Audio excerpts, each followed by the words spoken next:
pada bab lainnya insyaallah ta'ala.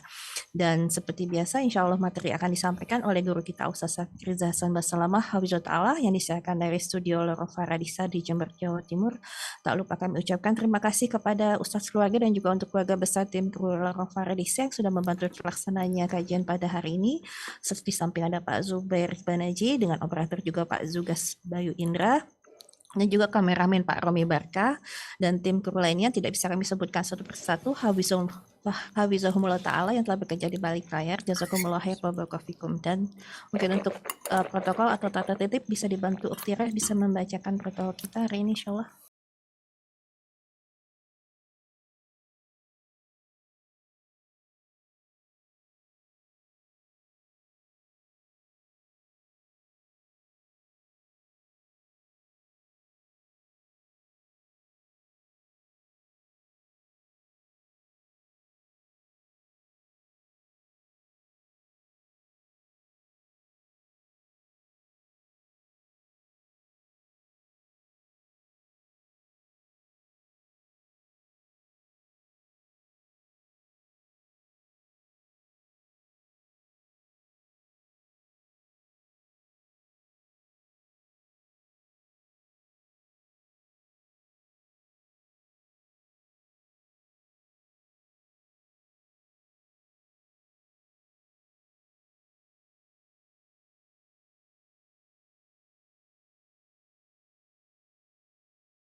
وبه نستعين على أمور الدنيا والدين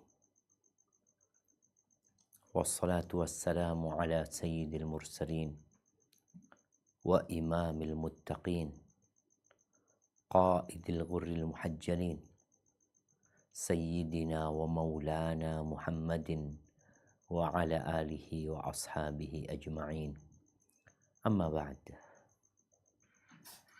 أحبتي في الله. Kembali kita berjumpa untuk mendekatkan diri kepada Allah Azza wa Jalla dengan cara mengkaji, mendalami agama Allah Jalla Jalaluh. Sebagian orang berpikir bahwa ibadah itu hanya sholat saja. Padahal menuntut ilmu agama itu suatu ibadah yang tidak tertandingi keutamaannya, fadilahnya, kalau niatnya benar. Kita telah membahas di kitab Iyadatul Marid, kitab tentang menyenguk orang sakit, mengantarkan jenazah dan mensolatinya. Kita membahas tentang bagaimana keutamaan menyenguk orang sakit. Sehingga dengan harapan orang yang membaca dan mengetahui fadilah, dia akan bersemangat untuk membesuk orang sakit. Kemudian kita juga mengkaji tentang doa yang dipanjatkan bagi orang yang sakit. Apa sih yang kita baca? Baik untuk diri kita ketika sakit, atau untuk orang lain ketika kita membesuk orang sakit. Kemudian bagaimana Islam menganjurkan bagi orang yang membesuk orang sakit ini untuk bertanya kepada keluarga orang yang sakit. Karena kalau ditanya itu orang jadi seneng gitu, gimana kabarnya, gimana kondisinya, mana yang sakit gitu ya. Kemudian kita nggak nakut-nakutin, kita malah memotivasi. Lalu kita masuk ke pembahasan tentang doa yang diucapkan orang yang sudah diambang kematian. Kadangkala ya kita melihat kondisi orang itu sudah kritis. Apa yang seharusnya diucapkan? Dengan harapan dia mati husnul khatimah. Kemudian dianjurkan berpesan kepada keluarga orang yang sakit dan orang yang mengurusnya untuk berbuat baik kepadanya. Karena kadang-kala keluarga itu capek, lelah, sehingga sudah mulai sikapnya tidak mengenakkan. Kenapa? Karena sakitnya berkelanjutan. Ada orang yang sakit hanya sepekan, ada yang setahun, ada yang 10 tahun, bahkan ada yang belasan, bahkan puluhan tahun. Maka bagaimana kita berpesan kepada keluarga orang yang sakit ini untuk senantiasa berharap pahala dalam mengurusnya.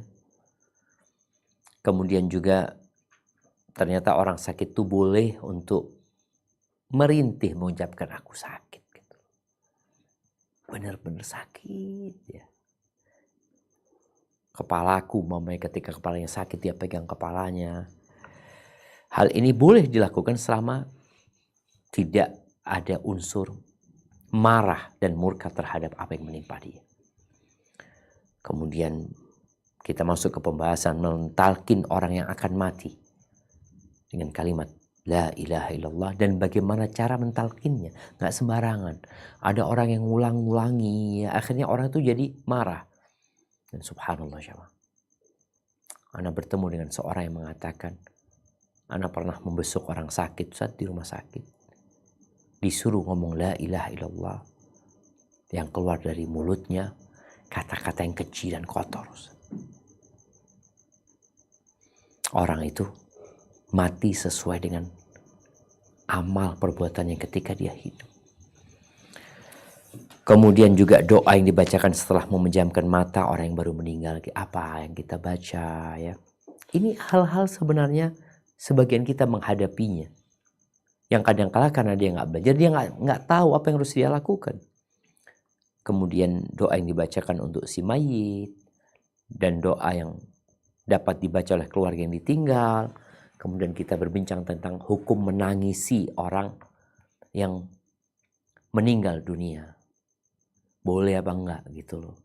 Kemudian ini ada pembahasan yang penting yang pernah kita bahas.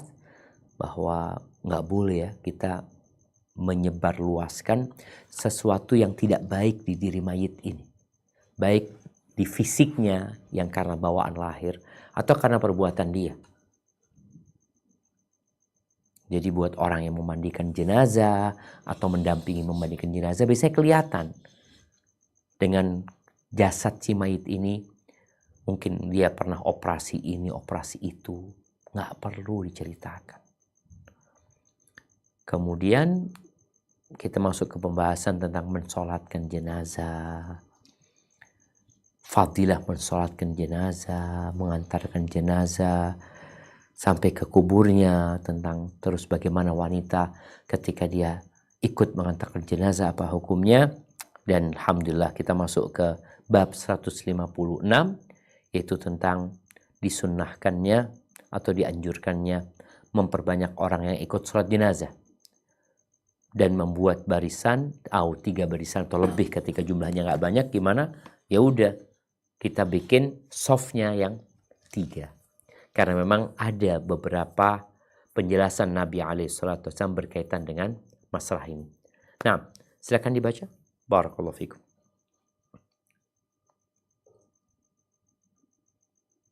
Bab 156, disunahkan memperbanyak orang yang ikut sholat jenazah dan membuat 3 barisan atau lebih. Hadis nomor 932.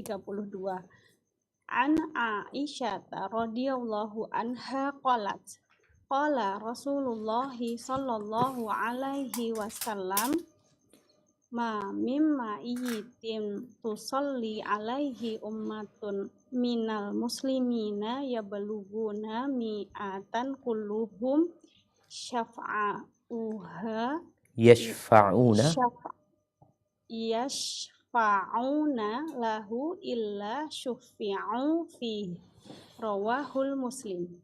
Dari Aisyah radhiyallahu anha, dia menuturkan Rasulullah Shallallahu alaihi wasallam pernah bersabda, tidaklah seorang mayit yang disolatkan oleh jamaah kaum muslimin yang jumlahnya mencapai 100 orang, yang kesemuanya memintakan syafaat untuknya, melainkan permintaan mereka itu akan diterima.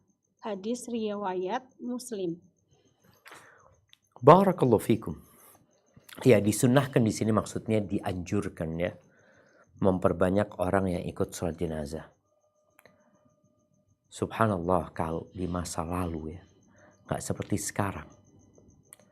Ketika jumlah manusianya sedikit, lalu mereka menyebar di daerah yang saling berjauhan. Dulu belum ada yang namanya alat komunikasi seperti sekarang ini. Nggak ada lagi speaker yang bisa mengeluarkan suara yang keras sehingga orang-orang jadi tahu kalau di situ ada jenazah. Sedangkan saat ini orang sudah di perumahan, ya kumpul menjadi satu, sehingga apalagi dengan adanya handphone mudah sekali memberikan informasi tentang adanya orang-orang yang meninggal dunia yang perlu untuk diurusin. Di sini Nabi alaihi salatu wassalam menyebutkan ma min mayyitin. Tidaklah seorang mayit ya yang disolati oleh ummah minal muslimin jumlahnya sampai 100. Kulluhum yashfa'una lahu. Semuanya memintakan syafaat, artinya berdoa memohon kepada Allah agar Allah mengampuni dosa orang ini. Illa syuffi'u fi. Insyaallah diampuni orang ini. Diterima syafaat mereka. Tapi ketahuilah, kita tahu syarat diterimanya amalan itu 2. Sesuai dengan sunnah dan ikhlas lillahi ta'ala. Karena di beberapa masjid, itu orang yang sholat dikasih amplop agar mau mensolati. Ketika jamaahnya banyak, tapi mereka datang karena dikasih duit, maka kondisinya berbeda tentunya. Tapi ini orang-orang ya, mereka datang mensolati, kadang-kala nggak kenal sama mayitnya, juga nggak kenal sama keluarganya. Dia melakukan itu hanya berharap pahala kepada Allah. Pahala sholat jenazah seperti yang pernah dibahas, bahwa 1 qirat. Dia ingin mendapatkan itu saja. Maka orang yang seperti ini doanya tentunya berbeda dengan orang yang datang karena dikasih duit, karena pegawai. Baik, ini menjadi motivasi buat kita semua bagaimana ketika kita meninggal dunia yang mensolatin ya orang banyak gitu loh. Terkadang yang mengantarkan jenazah banyak. Ada satu kampung ikut mengantarkan jenazah. Waktu mampir di masjid yang mensolati sedikit. Ini 100 ya, yang di sini 100 jumlahnya. Baik. Yang selanjutnya. Hadis nomor 933. Wa'an ibni Abbasin radhiyallahu anhuma qala sami'tu Rasulullah sallallahu alaihi wasallam yaqulu ma min rajulin muslimin yamutu fayaqumu ala janazatihi arba'una rajulan la yusyrikuna billahi syai'an illa syafa'ahumullahu fi rawahul Muslim. Dari Ibnu Abbas radhiyallahu anhuma, dia menuturkan, aku pernah mendengar Rasulullah Shallallahu alaihi wasallam bersabda, tidaklah seorang muslim meninggal dunia, kemudian jenazahnya disolatkan oleh 40 orang yang tidak menyekutukan Allah dengan sesuatu apapun, melainkan Allah akan menerima permohonan syafaat mereka itu untuknya. Hadis riwayat Muslim. Barakallahu fikum. Kalau di hadis yang sebelumnya, hadis Aisyah radhiyallahu anha itu 100 orang, dan subhanallah Nabi SAW menyebutkan di hadis lain 40 orang cukup. Sebagian ulama mengatakan mafhumul adat nggak dimaksudkan di sini. Artinya bukan masalah jumlahnya, tapi masalah banyaknya. Banyaknya. Artinya nggak sedikit yang mensolati. Tapi orang-orang yang sholat ini nggak sembarangan. Karena ada orang-orang yang dia sendiri sebenarnya nggak pernah sholat. Atau bahkan dia melakukan perbuatan yang menyimpang dari agama. Bahkan perbuatan kesyirikan umpamanya, ya lain ceritanya. Ini 40 orang la yusyrikuna billahi syai'an. Orang-orang yang selamat dari kesyirikan. Maka ketika mereka berdoa, memohon kepada Allah buat si mayit, 40 orang. Melainkan Allah akan menerima syafaat mereka. Karena kita tahu, nggak bisa syafaat itu diberikan kecuali dengan izin Allah dan keridhaannya.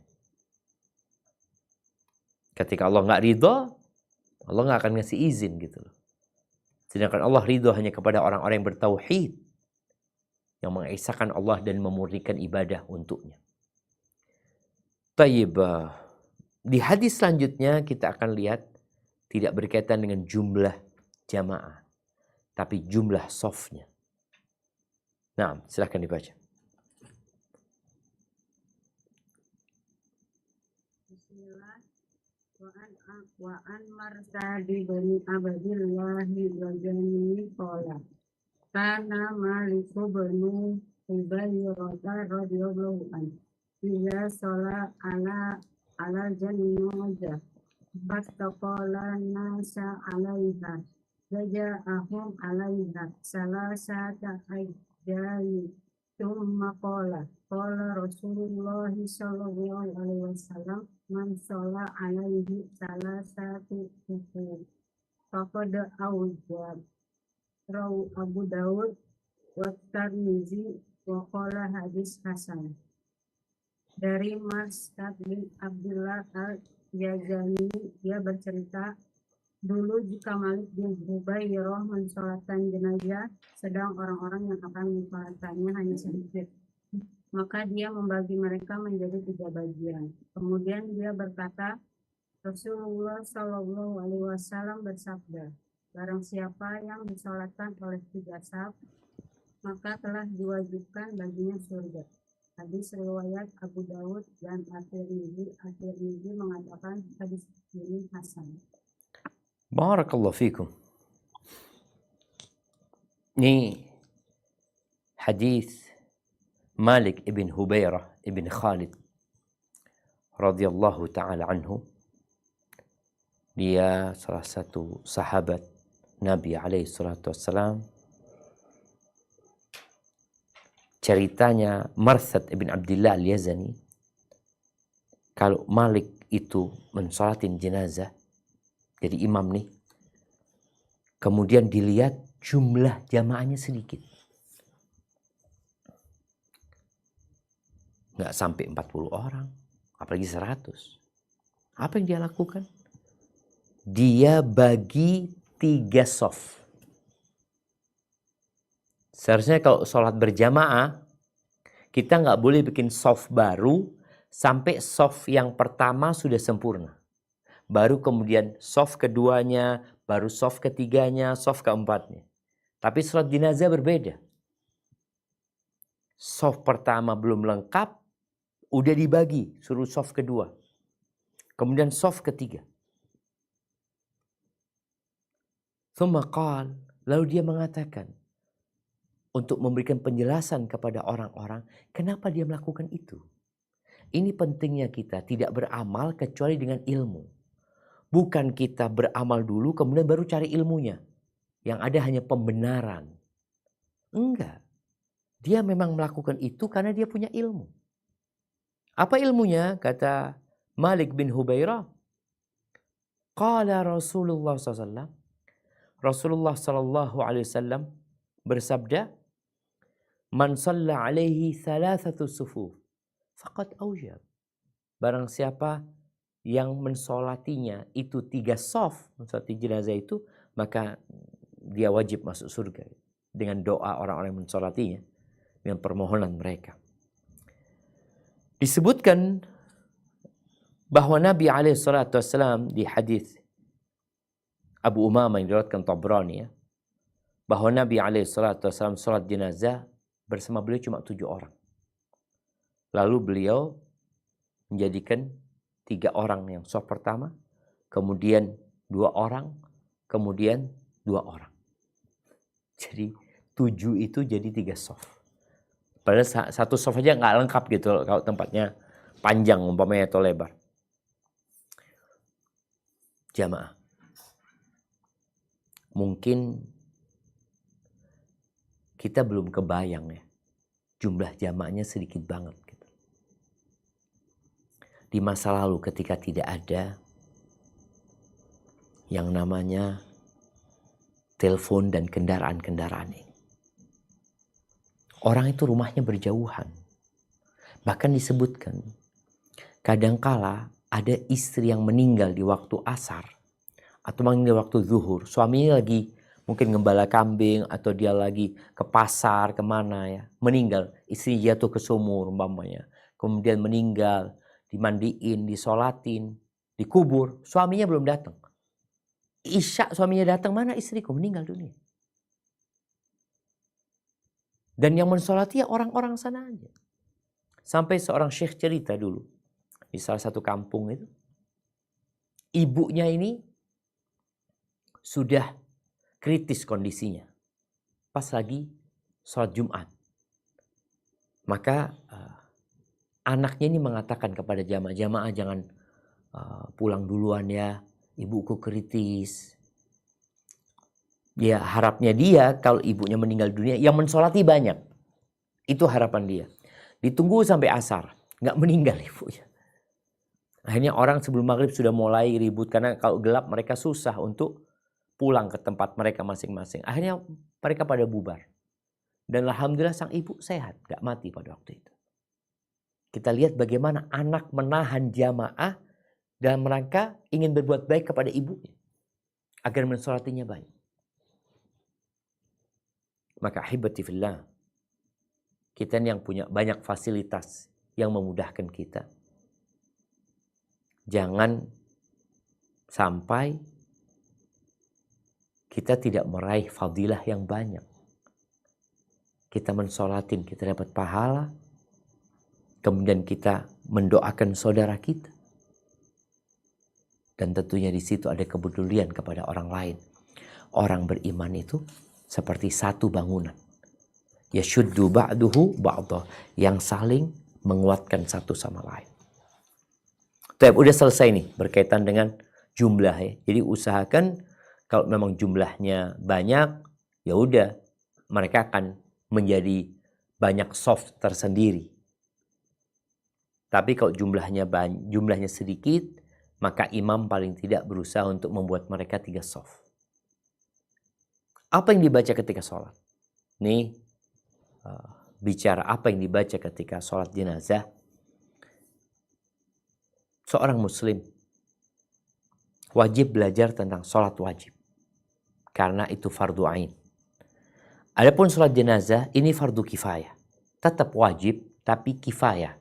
Artinya fardu kifayah itu kalau sudah ada yang menjalankan, yang lainnya nggak ikut nggak dosa.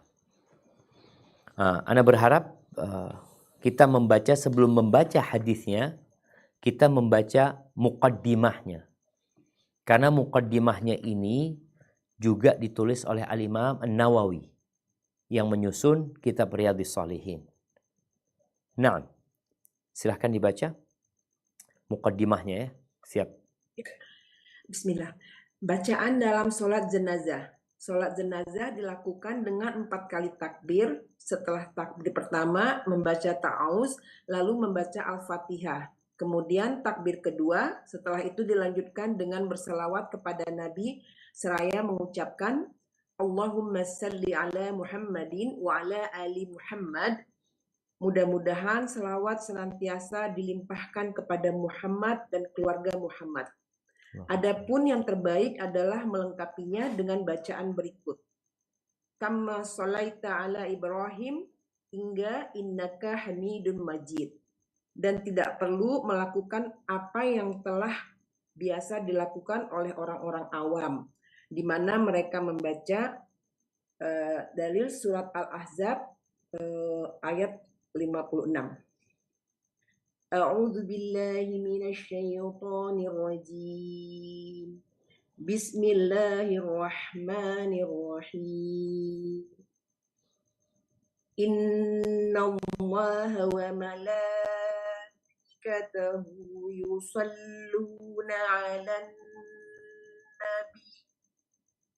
Ya ayyuhalladzina amanu sallu alaihi wa sallimu taslima.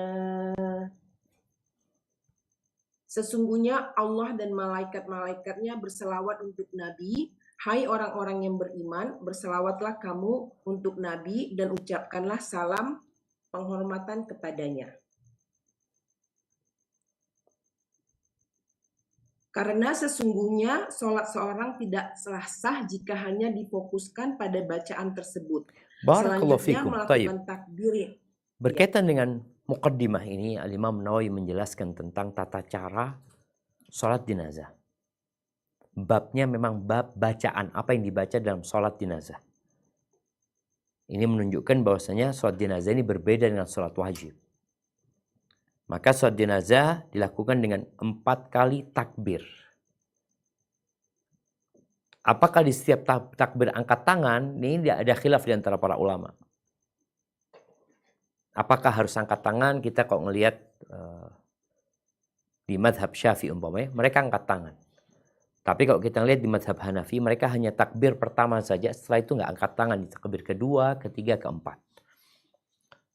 Baik, apa yang dibaca? Yang pertama membaca ta'awud. A'udzubillahi minasyaitonirrajim. Tidak disebutkan membaca istiftah, tidak seperti sholat yang biasa kita lakukan.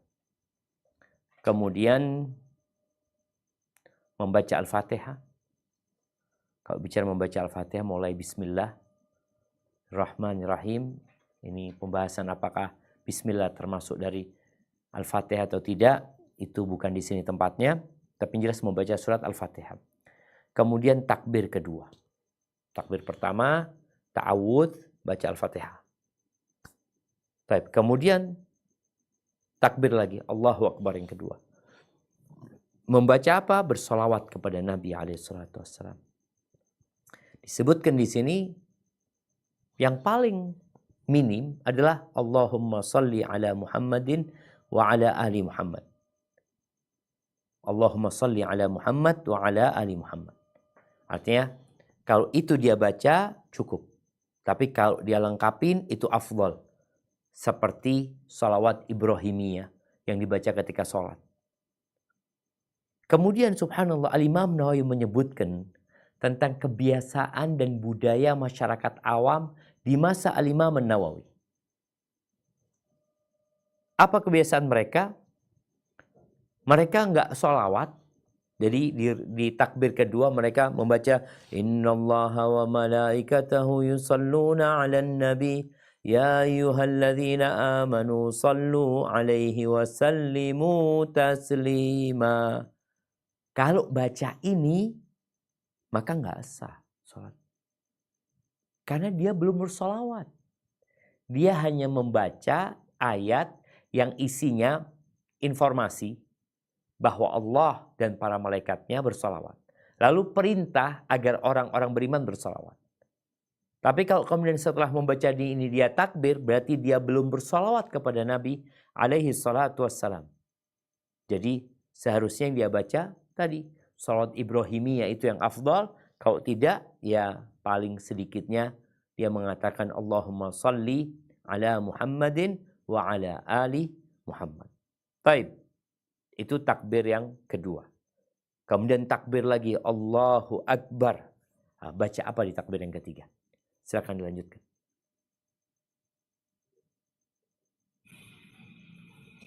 Selanjutnya melakukan takbir yang ketiga dan diikuti dengan mendoakan jenazah dan juga kaum muslimin yang insya Allah akan kami sebutkan pada pembahasan berikutnya. Kemudian takbir yang keempat kali dan setelah itu berdoa.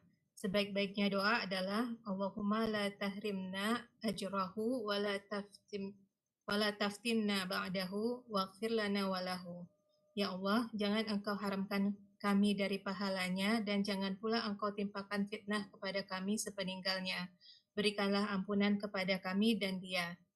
Dan yang terbaik adalah memperpanjang doa pada takbir keempat, berbeda dengan apa yang menjadi kebiasaan orang-orang. Hal tersebut didasarkan kepada hadis Ibnu Abi Aufa radhiyallahu anhu yang insya Allah akan kami kemukakan lebih lanjut. Baik, barakallahu fikum. Nah, iya. Jadi takbir yang ketiga baca doa. Doanya apa? Doanya nanti kita akan pelajari. Artinya doanya mendoakan mayit. Berbeda dengan doa dengan sholat wajib ya. Kita setelah baca Al-Fatihah, baca surat, kemudian ruku. Sedangkan sholat jenazah ini nggak ada ruku, nggak ada sujud. Karena dia isinya sebenarnya doa untuk yang meninggal dunia. Di rakaat ketiga ada banyak, di takbir yang ketiga ada banyak doa. Nah, bagaimana setelah takbir keempat? Di sebagian tempat kita melihat setelah takbir keempat itu diam sejenak lalu Assalamualaikum warahmatullahi wabarakatuh. Dan bicara salamnya juga ada dua pendapat, apa dua salam atau satu salam yang sesuai dengan sunnah. Jadi sebenarnya dua-duanya boleh. Taib, Al-Imam Nawawi, beliau bermadhab Syafi'i, beliau berpendapat bahwasanya setelah takbir keempat itu dianjurkan memperpanjang doa. Di antaranya setelah membaca Allahumma la tahrimna ajrahu wa la taftinna ba'dahu waghfir lana walahu. Dia baca ini. Di takbir keempat, kalau bisa ditambah. Yang panjang doanya buat mayit lagi.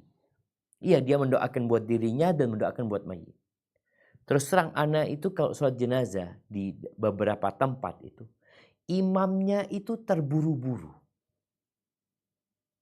Nggak panjang doanya. Kenapa? Karena setelah sholat jenazah dia doa lagi. Padahal semua fadilah yang tadi kita baca berkaitan dengan mendoakan mayit ini, memberikan syafaat kepada mayit itu adalah dengan sholatnya. Karena sholat itulah doa. Jadi jangan sampai sholatnya pendek, lalu setelah sholat kita mau panjang-panjangin doanya. Enggak. Al-Imam Nawawi menjelaskan, menurut beliau, takbir keempat itu sebelum salam, panjangin doanya. Buat siapa? Buat mayit. Dan buat kaum muslimin tentunya. Taibah. Semoga ini menjadi pelajaran buat kita ya, apalagi jadi imam, agar tidak terburu-buru karena mungkin dia mau memimpin doa setelah sholat. Enggak. Nabi SAW ya ketika sholat itulah dia berdoa. Memang tidak diaminkan karena orang-orang pada berdoa masing-masing. Selesai sholat sudah berangkat ke kuburan. Nah, bisa dilanjutkan? Selain apa yang telah disebutkan oleh penulis, Selain apa yang telah disebutkan oleh penulis, maka disyariatkan untuk membaca satu surat Al-Quran. Hal tersebut didasarkan pada hadis Talha bin Abdullah bin Auf. Dia berkata, aku pernah mengerjakan sholat di belakang Abdullah bin Abbas atas seorang jenazah. Lalu dia membaca surat Al-Fatihah dan satu surat Al-Quran seraya menjaharkan atau mengeraskannya. Sampai kami benar-benar mendengar. Setelah selesai, aku langsung menggandeng tangannya seraya kutanyakan hal itu. Lalu Ibnu Abbas menjawab, sesungguhnya aku menjaharkan suara agar kalian tahu bahwa bacaan surat itu sunnah. diriwayatkan Barakallahu oleh fikum. Al-Bukhari tanpa menyebutkan surat Al-Quran, yang mana riwayat tersebut terdapat pada An-Nasa'i dan Ibnul Jarud dengan sanad sahih. Dan Naam. tidak disyariatkan doa iftitah karena tidak ada yang pernah menukilkan hal itu dari Rasulullah Shallallahu Alaihi Wasallam. Karena semua ibadah itu harusnya sesuai dengan dalil. Adapun doa-doa yang matsur yang dibaca setelah takbir ketiga antara lain adalah sebagai berikut. Barakallahu fikum. Di sini ada tambahan dari pensyarah Riyadhus Shalihin ya, berkaitan dengan masalah bolehnya menambah setelah baca Al-Fatihah, boleh nambah baca surat kalau mau. Bahkan Ibnu Abbas mengatakan itu sunnah.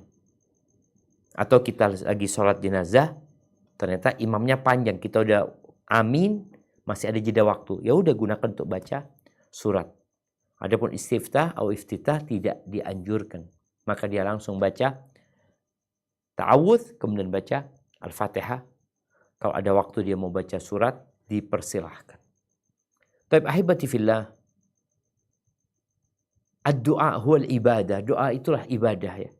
Nah, bagaimana kita berusaha untuk menghafal doa-doa ini agar kita bisa mendoakan saudara kita. Taib, kita akan masuk ke hadis pertama di bab ini berkaitan apa yang dibaca ketika sholat jenazah. Setelah membaca Al-Fatihah di takbir pertama, takbir kedua membaca sholawat, takbir ketiga doa. Apa doanya? Silahkan dibaca. Hadis nomor 935.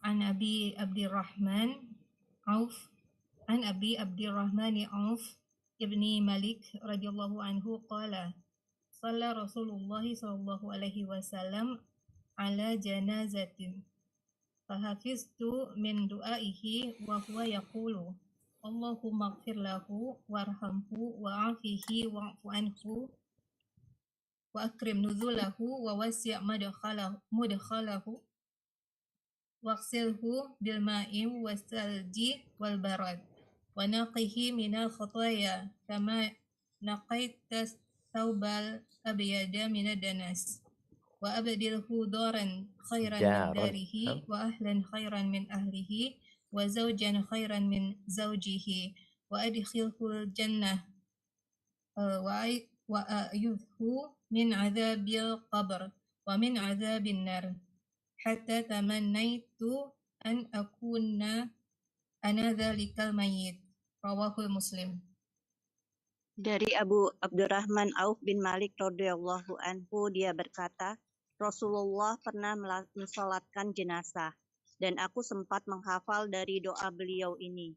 Ketika beliau berdoa, ya Allah, berikanlah ampunan kepadanya, sayangilah dia, sehatkanlah dia, maafkanlah dia, muliakanlah tempat persinggahannya, lapangkanlah kuburnya, mandikanlah dia dengan air, es, dan embun, bersihkanlah dia dari segala dosa sebagaimana engkau telah membersihkan kain putih dari kotoran.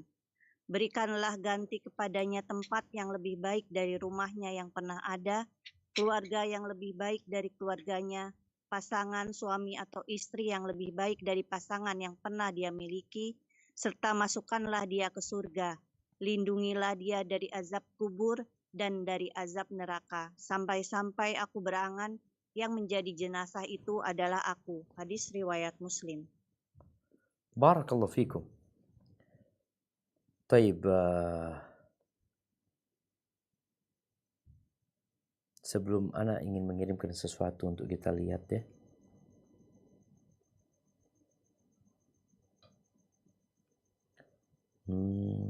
Share. Ana kirimkan ke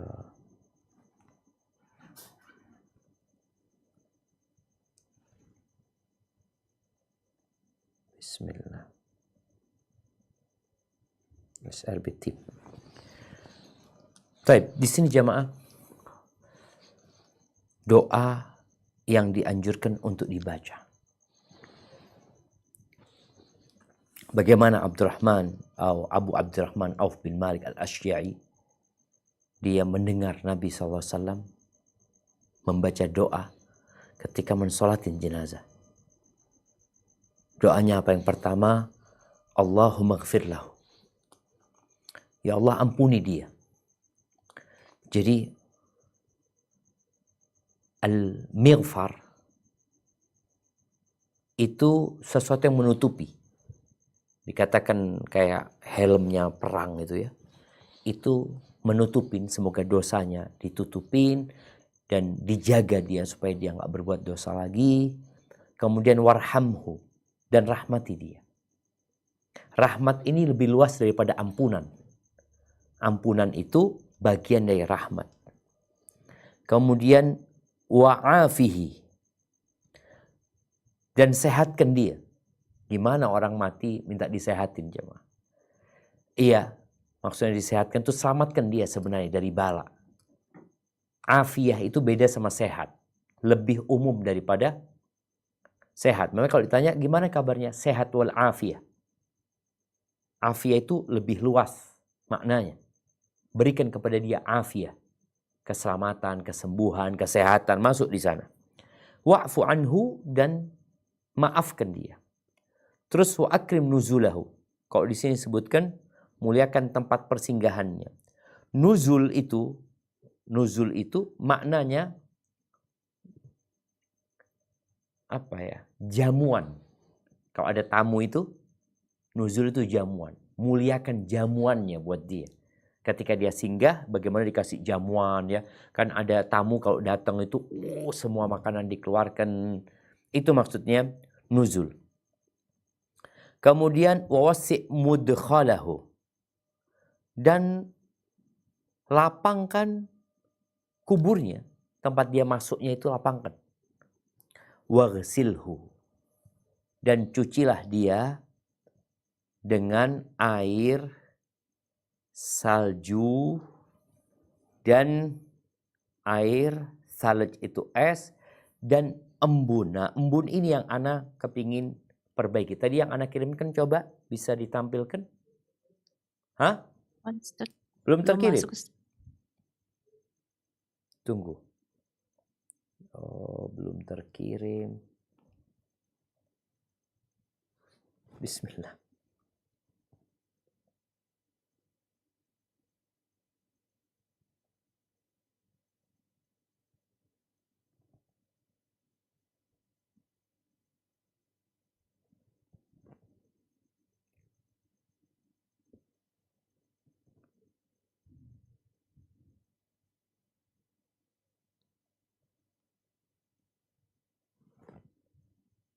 Bentar, anak kirim ke grup.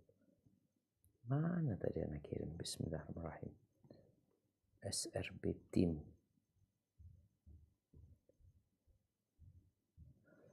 Type anak kirim itu, masukkan ke Google, terus kita lihat di image ya. Udah, masuk.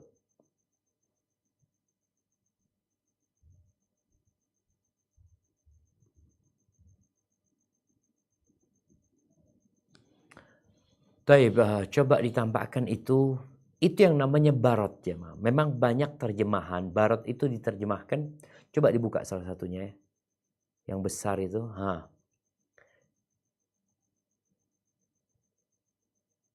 Taib, ini yang namanya barot. Buat teman-teman di Oman kelihatan biasanya. Di Indonesia mungkin jarang. Ada di beberapa daerah yang mungkin dingin. Itu turun bukan embun. Ini namanya apa kalau di bahasa Indonesia? Hail ya Ustadz kalau bahasa Inggris ya. Hail ya, hail. Bahasa Inggrisnya? Iya, kayak batu es batu. Kayak gitu batu ya. es, betul. Seperti itu barot namanya. Bukan embun ya. Mungkin dianggap embun karena memang dia, ini kalau turun keras kadang-kala kaca mobil bisa pecah. Dan di Indonesia pernah terjadi, nah ingat di rumahan itu pernah terjadi, turun tahu-tahu seperti es gitu ya. Hujan es mereka, bukan salju tapi hujan es mungkin. Ini namanya barot ya, Ma. Taib, ada hal yang menarik ketika Nabi SAW dan di beberapa doa juga tatkala kita minta supaya dicuci dari dosa kita itu dengan air, dengan salju dan barot tadi. Padahal katanya nyuci itu paling bagus pakai air panas gitu loh. Soalnya kalau pakai air panas itu noda-noda itu bisa cepat bisa cepat hilang. Tapi yang dibersihkan ini bukan noda, dosa. Sebagian ulama menjelaskan bahwa dosa itu panas di hati itu. Sehingga nggak dibersihkan dengan air panas. Orang kalau kena air panas tuh jadi lemes ya. Makanya sekarang ada orang mandi air dingin ya. Berendam air dingin. Karena tadi setelah orang itu berbuat dosa yang menyebabkan dirinya jadi lemah dan panasnya dosa itu akhirnya mendampingi dia, maka dia perlu dikencangkan, disemangati dengan yang dingin-dingin. Ini dengan air, salju, dan barot. Barot itu tadi hujan es itu. Orang kalau sudah kena itu biasanya jadi lebih seger dengan harapan tadi dosa-dosanya habis dan dia semangat lagi untuk beribadah. Taib wa naqihi minal khataya disebutkan dan bersihkan dia dari dosa-dosa dan kesalahan-kesalahan dia sebagaimana dibersihkan baju yang putih dari noda. Wa abdil hudaran khairan min dari. Dan berikan dia ganti tempat yang lebih baik dari rumahnya yang pernah ada. Subhanallah. Semua pasti diganti jemaah. Memang dia meninggal dunia, dia pergi meninggalkan rumahnya, dia pergi meninggalkan apartemennya, dia pergi meninggalkan istananya. Yang sebenarnya istana itu kalau dia nggak keluar, istana itu akan hancur jemaah. Karena semua yang di dunia ini akan hancur lebur. Makanya orang yang mati didoakan supaya dikasih ganti tempat tinggal yang lebih baik dari tempat tinggal dia. Kemudian wa ahlan khairan min ahli. Dan keluarga yang lebih baik dari keluarganya. Baik, keluarga ini berarti ya anak-anaknya, ya nggak masuk istri, orang tuanya, kerabatnya. Setelah itu baru pasangan. Wa zaujan khairan min zaujih. Wa adkhilhul jannah. Masukkan dia ke surga. Wa a'idhu minan nar. Atau min adzabil qabri wa min adzabin nar. Ya Allah, selamatkan dia, lindungi dia dari azab kubur dan dari azab neraka. Auf yang dengar Nabi baca itu, kepingin kalau dia itu mayitnya. Karena doanya begitu mulia sekali. Maka seharusnya inilah yang kita ajarkan kepada jamaah. Bagaimana mereka tahu apa yang dibaca ketika ada mayit. Bukan sholat jenazahnya pendek, kemudian habis sholat jenazah sibuk mereka doa dipimpin oleh imamnya. Loh, imamnya tolong bacain ini. Bacain panjang-panjang ini ketika sholat. Karena tadi syafaat yang disebutkan itu berkaitan dengan sholat jenazah. Baik, ini doa yang pertama. Baik, kemudian kita akan ke doa yang selanjutnya. Yang tadi dibaca di takbir yang ketiga sebenarnya. Adapun takbir yang keempat memang tidak ada athar yang atau doa yang khusus sebenarnya yang dibaca ketika selesai takbir yang keempat. Makanya sebagian orang itu setelah takbir keempat salam umpamanya seperti itu. Walaupun tetap boleh berdoa sebenarnya. Tapi kita lanjutkan doa yang lainnya di hadis nomor 936. Tafadhalna. Hadis nomor 936. Bismillahirrahmanirrahim. Wa an Abi Hurairah wa Abi Qatadah wa Abi Ibrahim al-Ashhali an abihi wa ubuhu sahabi radhiyallahu anhum an Nabi sallallahu alaihi wasallam annahu shalla ala janazatin faqala Allahumma ighfir li hayyina wa mayyitina wa saghirina wa kabirina wa dhakarina wa unthana wa syahidina wa ghaibina. Allahumma man ahyaitahu minna fa ahyihi 'alal Islam wa man tawaffaitahu minna fa tawaffahu 'alal iman. Allahumma la tahrimna ajrahu ولا تفتنا بعده. رواه الترمذي من رواية أبي هريرة والأشهلي، ورواه أبو داود من رواية أبي هريرة وأبي قتادة. قال الحاكم حديث أبي هريرة صحيح على شرط البخاري ومسلم. قال الترمذي قال البخاري أصح رواية هذا الحديث رواية الأشهلي. قال البخاري وأصح شيء في هذا الباب حديث عوف Min Malik. ibni Malik. Dari Abu Hurairah dan Abu Qatadah, serta dari Abu Ibrahim al-Ashhali dari ayahnya, dan ayahnya adalah seorang sahabat radhiyallahu anhum dari Nabi Shallallahu Alaihi Wasallam, bahwasanya beliau mensalatkan jenazah, lalu beliau berdoa, "Ya Allah, berikan ampunan kepada orang-orang yang masih hidup di antara kami dan yang sudah mati, orang-orang yang masih kecil di antara kami dan yang sudah besar, laki-laki maupun perempuan, yang ikut hadir maupun yang tidak ikut hadir. Ya Allah, siapapun di antara kami yang Engkau hidupkan, hidupkanlah dia dalam memeluk Islam. Dan siapapun yang Engkau matikan di antara kami, maka matikanlah dia dalam keadaan iman. Ya Allah, janganlah Engkau halangi kami dari pahalanya, dan jangan pula Engkau timpakan fitnah kepada kami sepeninggalnya." Diriwayatkan oleh At-Tirmidzi dari riwayat Abu Hurairah radhiyallahu anhu dan Al-Ashhali. Juga diriwayatkan Abu Dawud dari riwayat Abu Hurairah dan Abu Qatadah. Al-Hakim mengatakan hadis Abu Hurairah sahih berdasarkan syarat Al-Bukhari dan Muslim. At-Tirmidzi mengatakan, Al-Bukhari mengatakan, di antara riwayat-riwayat mengenai hadis ini yang paling sahih adalah riwayat Al-Ashhali. Lebih lanjut, Al-Bukhari mengungkapkan, dan yang paling sahih dalam masalah ini adalah hadis Auf bin Malik. Barakallahu fikum. Nah, kita lihat di sini ada doa. Yang doa ini diriwayatkan dari jalurnya Abu Hurairah, Abu Qatadah, Abu Ibrahim al-Ashhali. Dan disebutkan jalur yang paling sahih adalah jalurnya al-Ashhali. Dalam doa yang kita baru saja baca. Tapi berkaitan dengan doa jenazah, yang paling sahih itu adalah yang diriwayatkan oleh Imam Muslim. Hadisnya Auf bin Malik yang tadi kita baca. Taib. Secara umum hadis ini sahih. Apa doa yang Nabi baca ketika sholat jenazah? Beliau membaca Allahumma ighfir li hayyina. Ya Allah, ampuni buat yang hidup.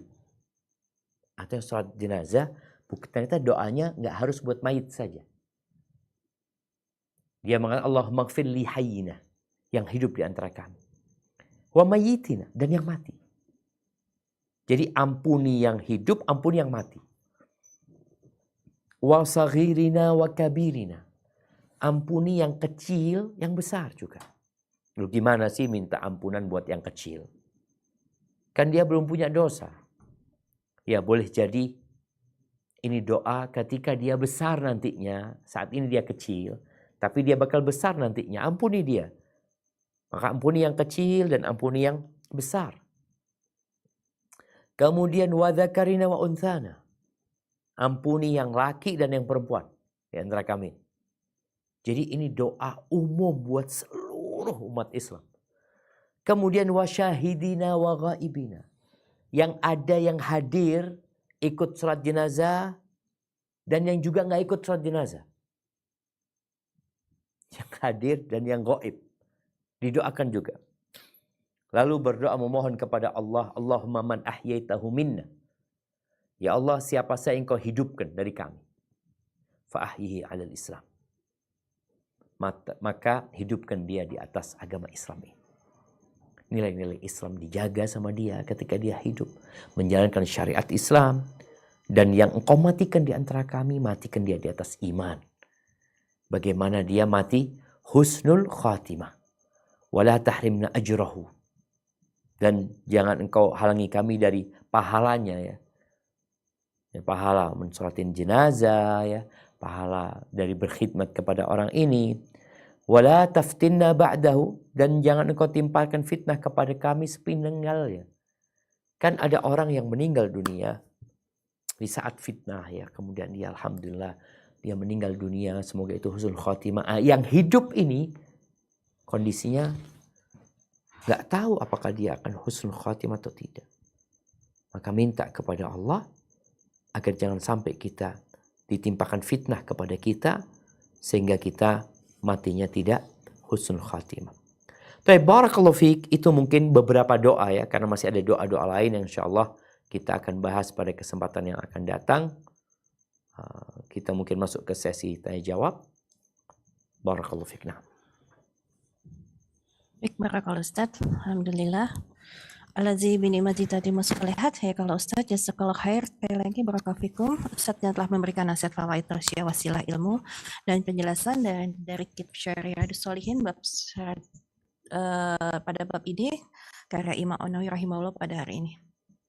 Dan sebelum masuk ke sesi kedua yaitu sesi tanya jawab, kami Gurubah Muslimah, Gurubah Muskat sebelum ini juga ingin mengucapkan terima kasih kepada channel-channel dari Media Sunnah yang terus serta menyiarkan merelay kajian pada hari ini. Selain ada Gurubah Muskat, kita ada Sapa Muslim, Gurubah Muskat, dan Wasal TV. Kami ucapkan jazakumullah khair wa barakallahu.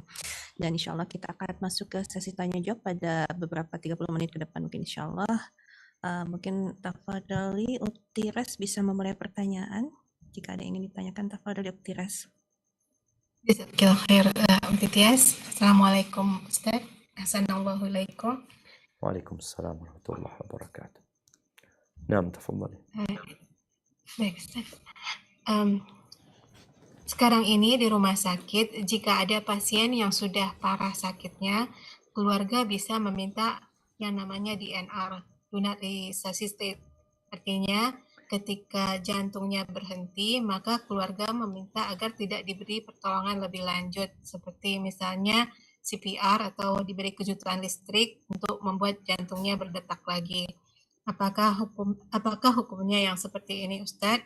Apakah lebih baik berusaha sampai semaksimal mungkin, tapi mungkin akan membuat si pasien kesakitan? Nah, barakallahu fikum. Iya, ahibati fillah.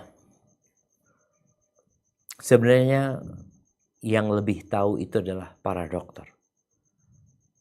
Kalau kemungkinan memang orang ini masih bisa diselamatkan, maka yang lebih baik adalah bagaimana menyelamatkan dia. Tapi kalau dia dikejut jantungnya, kemudian jantungnya bisa berdetak, lalu mulai semua alat dipasang, yang sejatinya sebenarnya dia udah nggak hidup. Dia hidup dengan bantuan alat-alat tersebut sebenarnya. Maka boleh jadi tidak melakukan kejut jantung ya, atau alat-alat yang lainnya, yang memang kondisinya dia sudah nggak ada harapan lagi seperti itu. Maka nggak apa-apa ketika mereka tidak melakukan kejut jantung itu atau bantuan tadi, yang memang akhirnya dia hidup itu dengan bantuan alat saja. Karena ada kondisi yang dokter mengatakan ini cuma nunggu aja sebenarnya. Jadi tindakan yang dilakukan itu ya sebenarnya nggak ada harapan gitu. Ya ditunggu bagaimana dia meninggal dunia, semoga meninggal dunia husnul khatimah. Jadi nggak harus, tapi arahan dari dokter perlu didengar. Kalau diharapkan enggak, ini masih harapannya sangat besar sekali karena dia ada orang yang mungkin setelah kejut jantung dia jadi normal dia sebenarnya. Tapi ada yang enggak. Kejut jantung, jantungnya berdetak sebenarnya, tapi karena bantuan alat saja nantinya. Hadza wallahu a'lam bissawab. Berapa Ustaz? Mungkin Anda coba ingatkan yang sudah reskan bisa mendrop terlebih dahulu pertanyaannya kepada host, kepada Ada atau kepada co-host, kepada Uktiras yang bertugas pada hari ini. Insya Allah sebelum nanti bisa ditanyakan kepada Ustaz sudah langsung.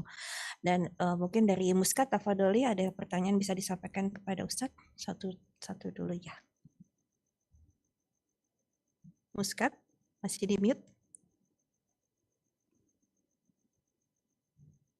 Muskat? Mungkin dari Sentul dulu Muskat, mungkin masih di mute audionya. Tafadholi Sentul. Jazakillah khairan, Mbak Tias. Assalamualaikum warahmatullahi wabarakatuh, Ustaz. Na'am, waalaikumsalam warahmatullahi wabarakatuh. Jazakumullah khairan atas ilmunya, Ustaz. Pertanyaan saya yang pertama, saya pernah mendengar Ustaz untuk sholat jenazah, katanya setelah takbir yang keempat, kita boleh membaca Rabbana atina fid dunya hasanah wa fil akhirati hasanah wa qina adzabannar. Apakah itu ada dalilnya? Kemudian yang kedua, tadi ada doa, ya Allah janganlah engkau halangi kami dari pahalanya. Mungkin saya membutuhkan penjelasan lebih lanjut atau contohnya gitu seperti bagaimana. Terima kasih Ustaz. Jazakallahu. Nah, barakallahu fikum. Iya, berkaitan dengan doa, memang doa itu lebih umum, sehingga para ulama pun menyebutkan ketika kita mensolatin jenazah, apakah boleh kita berdoa untuk kepentingan kita sendiri yang bukan untuk mayit saja, seperti tadi Rabbana atina fid dunya hasanah wa fil akhirati hasanah wa qina adzabannar, atau doa yang disebutkan di halaman tadi 426 ya. Kemudian takbir keempat, doanya Allahumma la tahrimna ajrahu wa la taftinna ba'dahu waghfir lana wa lahum, umpamanya. Atau doa tadi Rabbana atina fid dunya hasanah wa fil akhirati hasanah wa qina adzabannar. Ya, para ulama menyebutkan babnya bab wasi, boleh aja dia berdoa seperti itu. Tapi kalau dikatakan apakah ada dalil khusus tentang doa yang dibaca di rakaat atau di takbir keempat, wallahu alam. Ana membaca penjelasan salah satu syekh yang menjelaskan tentang hadis ini, dia mengatakan dia nggak tahu tentang adanya doa khusus yang dibaca di takbir yang keempat. Berarti umum, boleh baca doa apa saja. Dan yang baru saja kita baca di hadis yang terakhir, di sini doanya umum. Allahumma ighfir li hayyina wa mayyitina wa saghirina wa kabirina. Jadi bukan hanya untuk mayit, artinya doa untuk diri sendiri juga diperbolehkan. Namun yang perlu diingat bahwasanya kita sholat jenazah itu yang diharapkan adalah mendoakan yang meninggal dunia. Yang bisa bahasa Arab, yang bisa dengan doa yang tadi kita baca, dihafalkan. Yang tidak, maka boleh dia dengan selain bahasa Arab, tapi usahakan untuk menghafal doa yang disebutkan dalam hadis-hadis Nabi SAW. Adapun berkaitan dengan pahala, ya, la tahrimna ajrahu, kita itu kan mensolatin jenazah orang ini. Dan ketika ada musibah juga yang menimpa, doa kita itu apa? Allahumma ajurni fi musibati. Ya Allah, berikan pahala di musibah yang menimpaku ini. Kita minta pahala. Karena jangan sampai kita terkena musibah, lalu kita nggak dapat pahala dari musibah tersebut. Gara-gara kita nggak sabar. Atau gara-gara kita melakukan tindakan yang tidak diridhoin Allah Azza wa Jalla. Maka kita memohon jangan sampai pahalanya hilang. Pahala kita mensolatin jenazah nggak dapat. Pahala kita terkena musibah nggak dapat. Seperti itu. Hadza wallahu a'lam bis-shawab. Na'am. Barakallahu fiik, Ustaz. Apakah dari Muskat sudah siap? Tafadhol ya Muskat. Assalamualaikum warahmatullahi wabarakatuh, Ustaz. Waalaikumsalam warahmatullahi wabarakatuh. Naam, tafadhal ya. Semoga Allah selalu menjaga, ya, semoga Allah selalu menjaga dan melindungi Ustadz dan keluarga dan seluruh jamaah Ghuraba Muskat. Amin ya rabbal alamin. Ustadz, ini pertanyaan saya mengenai yang sakit ya Ustadz. Qadarullah, ini sahabat dekat Ana lagi sakit dan kemarin Ana datang mendampingin sendiri Ustadz. Teman Ana itu lagi kritis di ICU yang sekarang udah pindah ke kamar. Cuman kondisinya, yang pertama pertanyaan saya Ustadz adalah mengenai talqin itu Ustadz. Seperti apa sebetulnya talqin yang benar Ustadz? Karena kemarin itu kan kita seperti keluarga kan kayak kayak didesak gitu ya Ustadz. Ya apakah memang seperti itu Ustadz? Ya kami itu nggak punya ilmu bagaimana cara mentalkinkan itu Ustadz. Itu yang pertama. Yang kedua Ustadz, mengenai aurat Ustadz, kami sudah berusaha menutup aurat jilbab seperti itu Ustadz. Tapi kan dokter tidak semuanya perempuan ya Ustadz. Ada dokter laki-laki juga. Terus karena kesakitan Ustadz, kadang-kadang aurat ya kaki kebuka apa ya begitulah Ustadz, karena Nah, kesakitan jadi itu. Bagaimana Ustadz sebaiknya Ustadz, jadi pikiran bagi saya Ustadz. Masya Allah, barakallahu Ya fiik ya. mohon penjelasan Ustadz. Ya dan mohon doanya Ustadz, tolong doa. Sahabat saya ini juga jamaah Ustadz.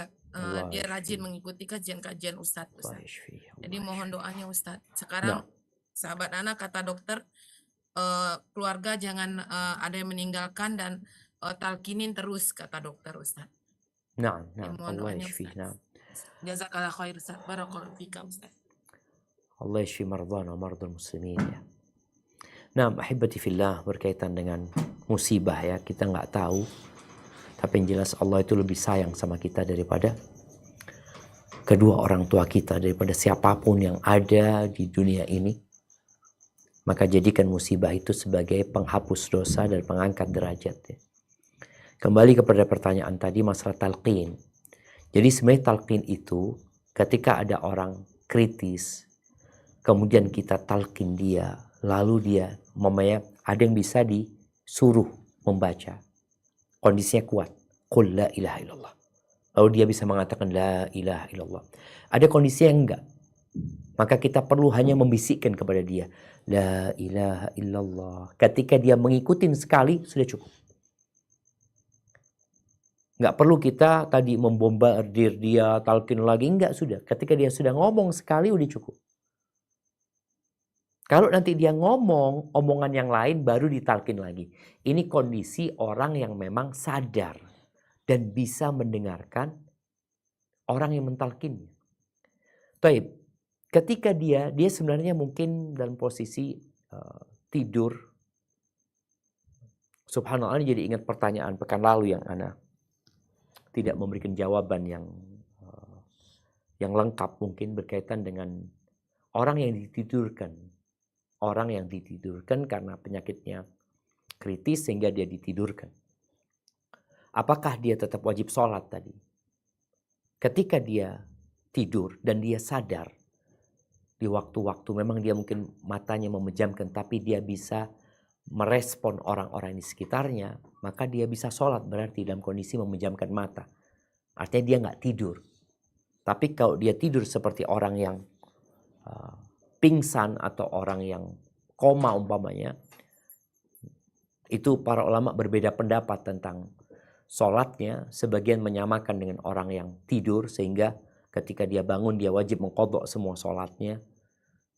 Tapi mungkin pendapat yang lebih kuat, dia seperti orang yang akalnya nggak ada sama dia, lebih dikiaskan dengan orang gila. Orang gila itu kalau sadar dia nggak wajib mengqadha sholat dia, enggak. Jadi dia sholat biasa, dia mulai akalnya ada sama dia, ketika itu dia melakukan sholat yang menjadi wajibnya pada waktu itu. Taibah. Jadi talqin itu adalah mentalkinnya cukup sekali. Tapi kalau umpamanya kita nggak tahu saat dia itu kondisinya sadar nggak sadar, ya udah keluarga membaca la ilaha illallah ya. Kemudian nanti mengatakan la ilaha illallah. Itu kondisi yang nggak sadar memang. Tapi kalau dia sadar tadi bisa mengikutin sekali sudah cukup. Nanti kalau dia ngomong omongan lain baru kita talkinin lagi. Dan jangan diserang ya orang banyak. Cukup satu orang sehingga dia nggak kebingungan omongan siapa yang mau dia dengar. Kemudian berkaitan dengan aurat ya. Tadi kita semaksimal mungkin lah menutupi auratnya orang yang sakit itu. Tapi ketika tersingkap auratnya tanpa dia menginginkan.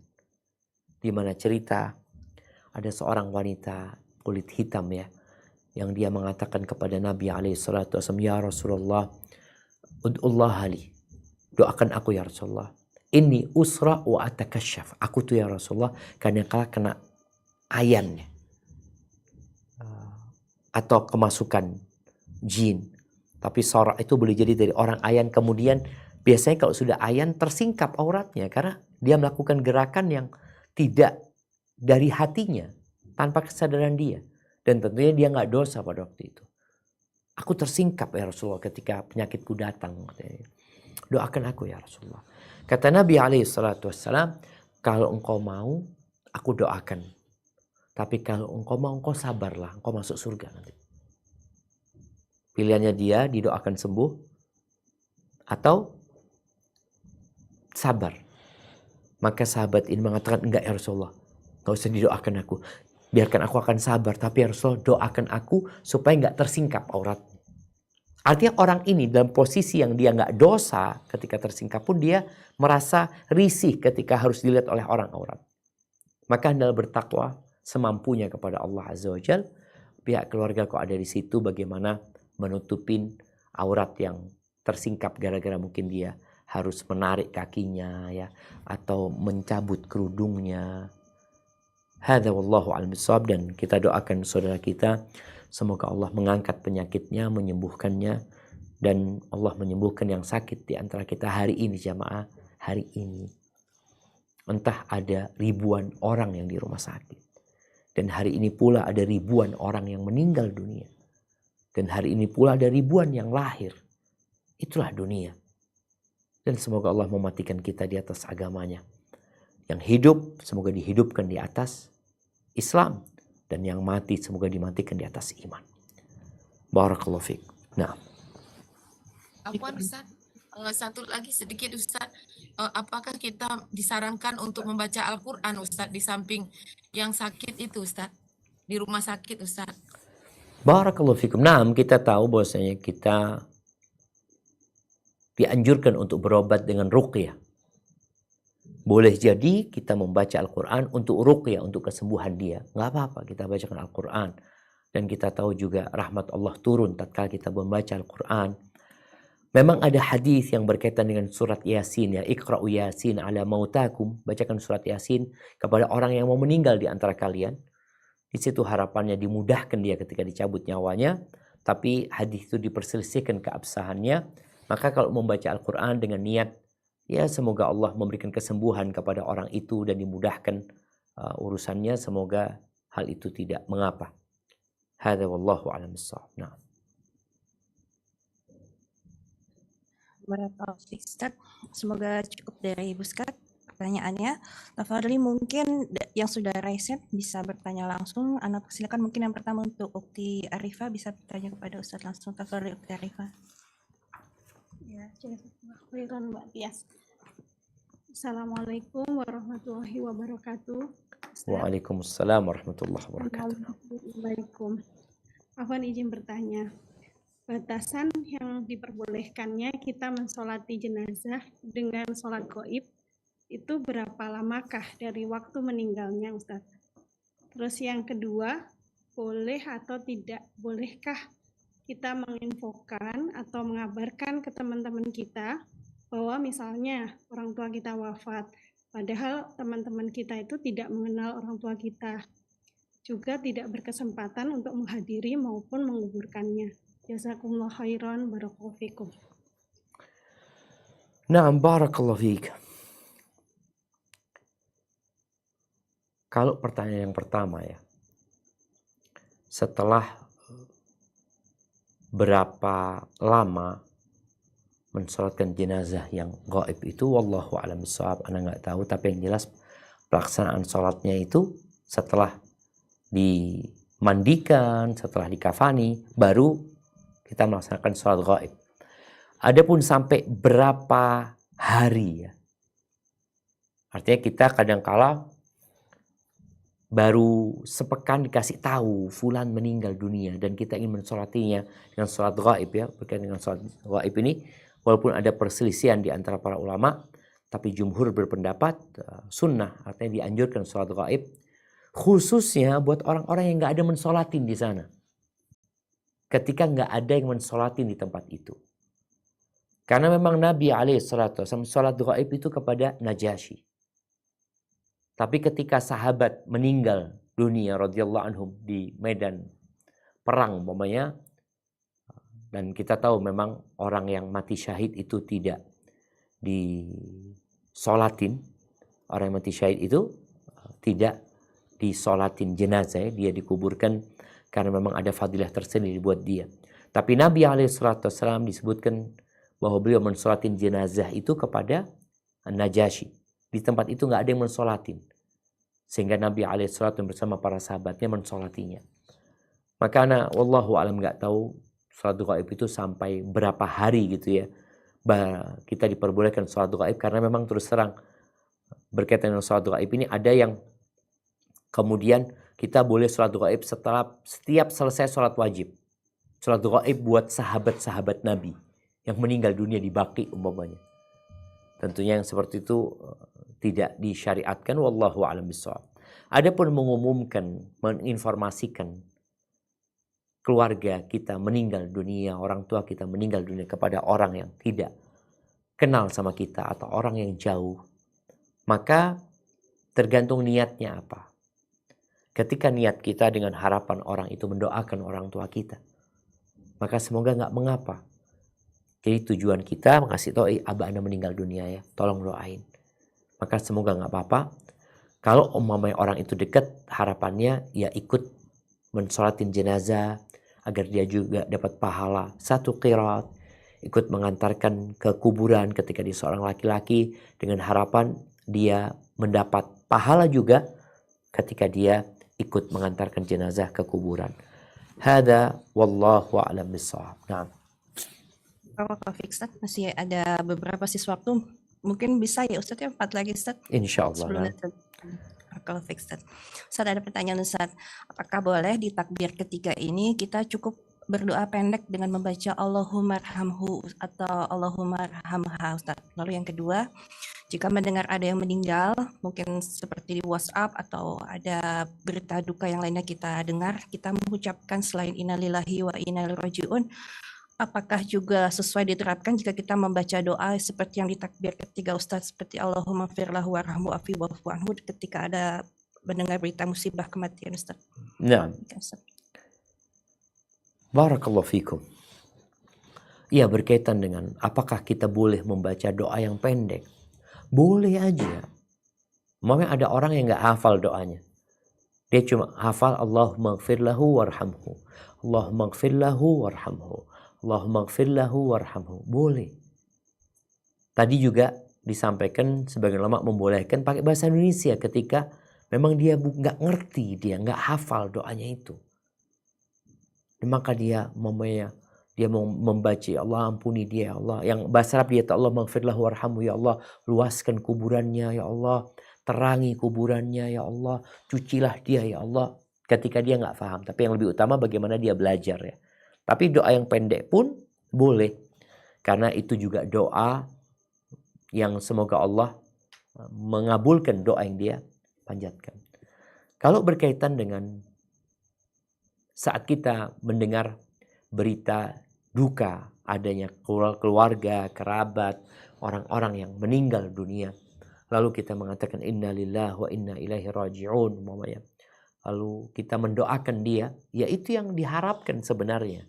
Maka nyambung dengan pertanyaan sebelumnya, ketika kita memberikan informasi kepada orang yang gak kenal sama orang tua kita sebenarnya, tapi kawan kita, orang-orang mungkin yang kenal sama kita, harapannya mereka mendoakan, gak apa-apa. Jadi bukan hanya mengucapkan innalillahi wa inna ilaihi raji'un, tapi seharusnya dia mendoakan.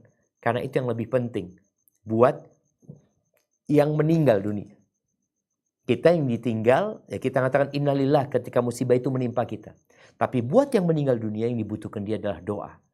Jadi kita mau baca doa yang diriwayatkan oleh Auf bin Malik al-Ashja'i, maka itu doa yang bagus dan boleh dibaca ketika sholat jenazah dan ketika di luar sholat jenazah atau ketika kita menguburkan jenazah umpamanya juga doa itu boleh ya, karena Nabi SAW menyuruh kita mendoakan orang yang meninggal dunia. Hada wallahu a'lam bishawab. Nah. Masih ada pertanyaan dari Muskat sebelum nanti Ana kasih waktu untuk yang sudah respon kembali. Tafadholi dari Muskat bisa menyampaikan pertanyaan, mungkin satu pertanyaan saja secara singkat mengingat waktu.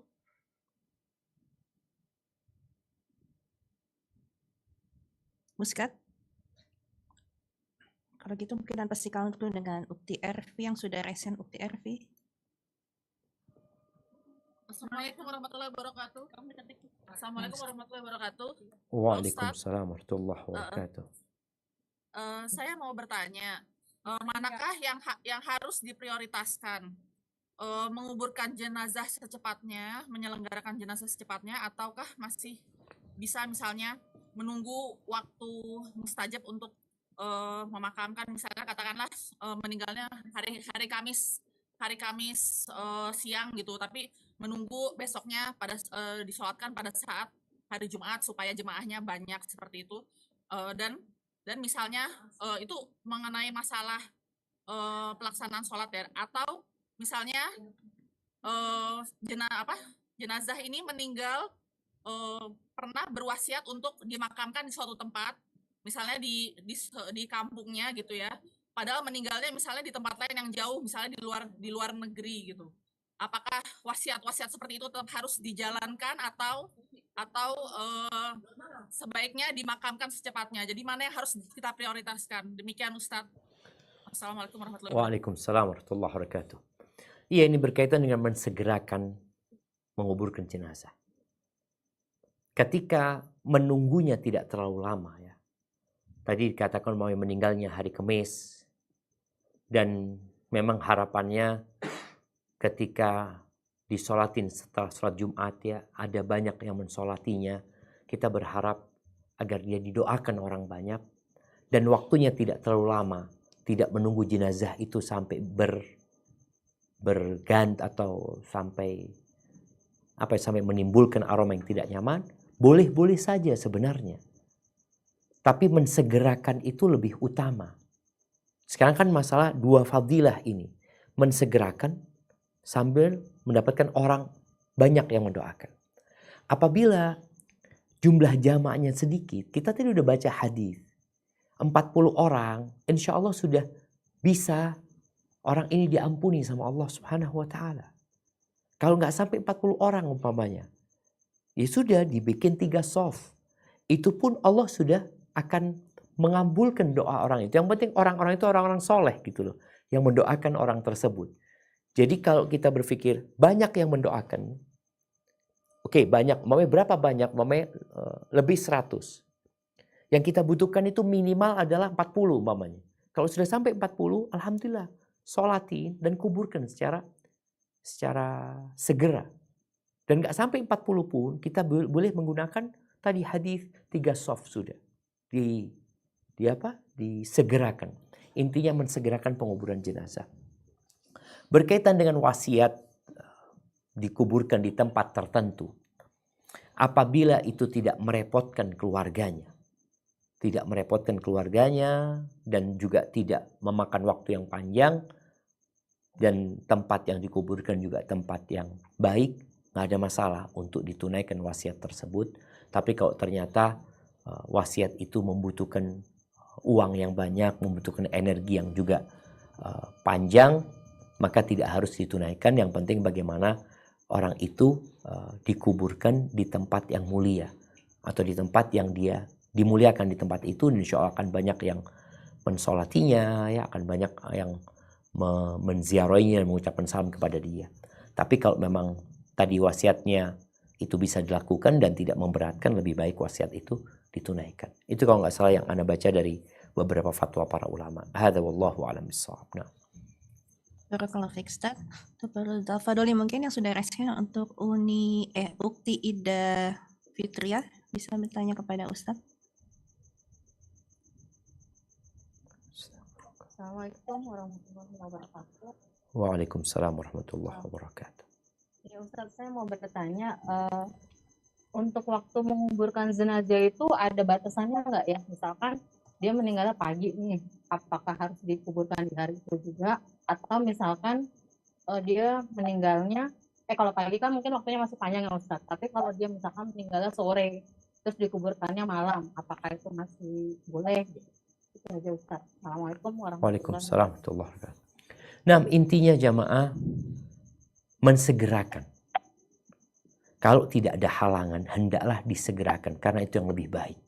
Jenazah itu sudah selesai urusannya sama dunia. Dia akan pindah ke alam yang berbeda. Jadi ketika memang malam hari itu bisa dimakamkan, makamkan malam itu. Nggak harus nunggu besok. Kecuali ada kondisi malam itu hujan ini itu, Akhirnya ya ditunda, nggak ada masalah. Tapi kalau tidak ada alasan untuk menundanya, hendaknya disegerakan. Jadi meninggal sore, makamkan malam. Meninggal malam, makamkan pagi. Kadang-kadang kan sekarang jadi lambat karena nunggu fulan ya. Walaupun tadi boleh-boleh saja, tapi kalau bicara yang lebih utama adalah mensegerakan pemakaman jenazah itu. Hadza wallahu a'lam bishawab. Nah, Ustaz, mungkin Ukti Ras bisa membacakan pertanyaan dari jemaah Zoom.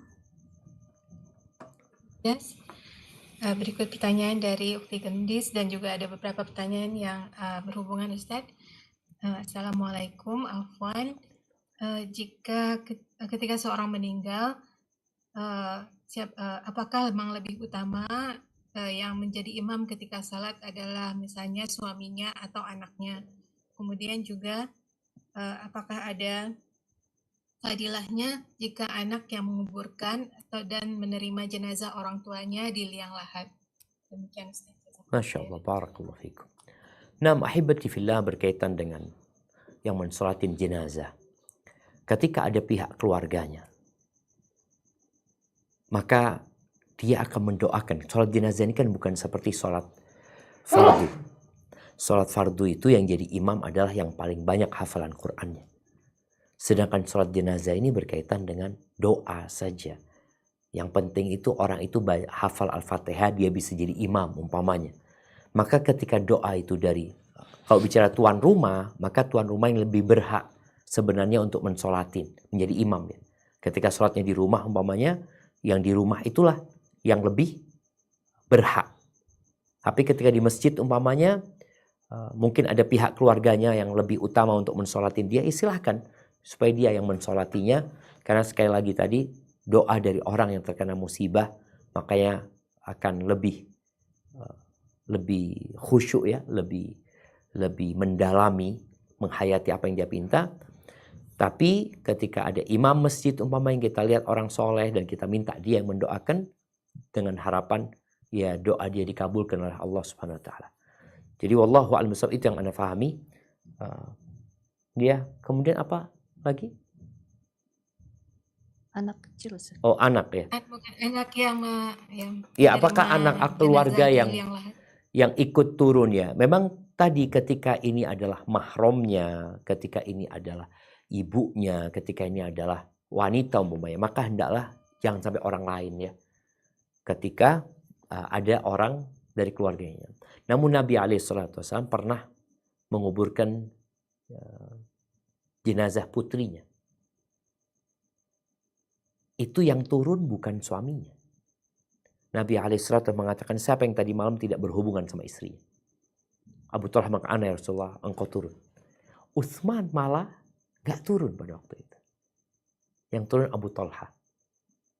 Itu yang akhirnya memasukkan jenazahnya putri Nabi yang merupakan istrinya Utsman bin Affan. Wallahu a'lam bishawab, itu yang mana fahami jamaah ya.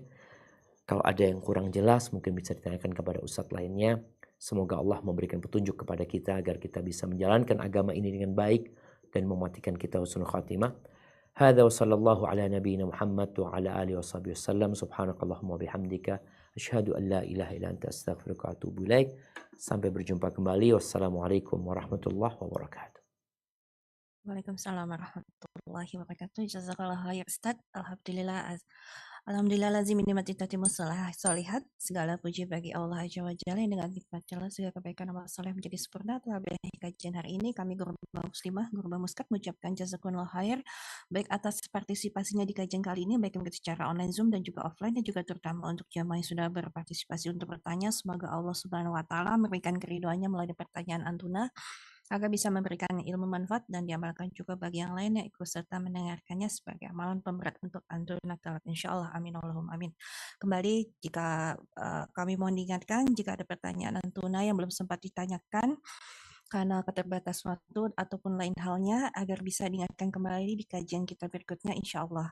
Atau mungkin jika ada pertanyaan yang mirip atau sama bisa ditemukan jawabannya di Lora Faradisa atau channel resmi Ustadz lainnya, ataupun juga pada kajian kita sebelumnya. Jangan lupa untuk memfollow SCB Channel dan juga Lora Faradisa sebagai afiliasi dari SCB Channel. Sebagai informasi, selain kajian Radio Selin, kita juga memiliki kajian lainnya, yaitu ada 2 kajian muslimah, ya ini pada hari Rabu.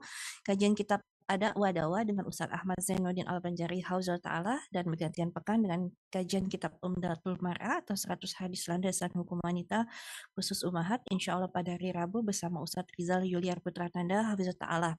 Sekaligus kami mengajak untuk esok Rabu insya Allah pukul 13 waktu Indonesia Barat atau 10 Gesti Muscat untuk bisa mengikuti kajian bersama Ustadz Rizal Yuliar Putra Tanda meneruskan kitab dan dengan judul Tujuan Mulia Tak Menghalalkan Segala Cara. Lalu kajian keluarga lainnya bersama Ustadz Firanda Adijaya Hafizullah Ta'ala, yaitu Sarah Kitab Syama'il Muhammadiyah di tiap hari Jumat pukul 13.30.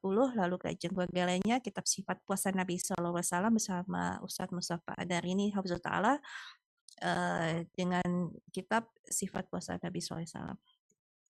Jika ada pertanyaan seputar muamalah atau fikih lainnya atau lainnya jika ditanyakan bisa ditanyakan pada kajian-kajian tersebut mungkin yang lebih berkesesuaian dengan tema-tema tersebut, dan untuk informasi waktu dan detailnya bisa disimak melalui platform digital seperti YouTube, meta platform Global Muscat atau Global Muslimah Muscat, dan juga jangan lupa mendaftar mengikuti menyukai